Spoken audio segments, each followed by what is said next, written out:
pampaganda at kung ano-ano pa ang ibinibenta. Libo-libong followers at posibleng customers sa Facebook at Instagram ang tumatangkilik dito. Kaya naman pati ang ilang mga sikat na artista, pinasok na ang ganitong klase ng negosyo.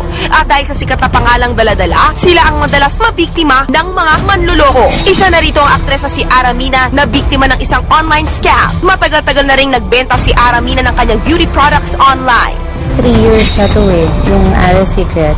Naging maingay ng konti kahit papano, so maraming bumibili ng products. Pero kamakailan lamang, bumulaga sa sexy actress ang modus operandi ng isang di pa nakikilalang online scammer na ginagamit ang kanyang pangalan. So may gumawa ng page sa FB na Aras Secret, pero Lazarda ang pangalan, and she's claiming na PA ko daw siya, and reseller daw siya ng Aras Secret. So, may mga nag-order sa kanya through Facebook.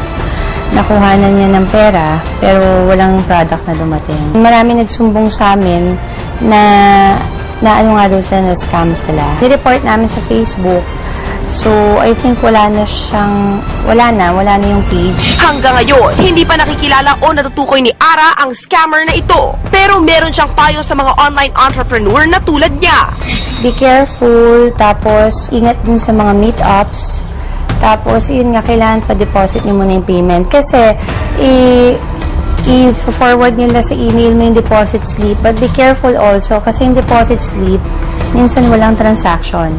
Sa kabila ng problemang ikinakaharap sa kanyang negosyo, masaya ang sexy actress sa kanyang love life ngayon. Relax lang kami kasi madali naman.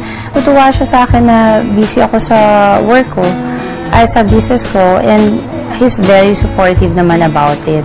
Hindi ko naman yung pagkakait kung engaged na ako or something, but now, hindi pa. Siguro, kasi may mga inaayos pa kami. We want to settle our businesses first para okay ang future.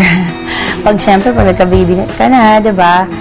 Meron kang fallback. At ganoon pa rin siya kasaya sa relasyon nila ng kanyang nakababatang kapatid na si Christine Reyes matapos ang kanilang pinag-usapang tampuhan noon. Okay na rin kami ng kapatid ko, so mas close than before. Oo, tapos na yung mga madadrama at mga controversial na buhay ko. So, I'm at peace, I'm happy and contented now.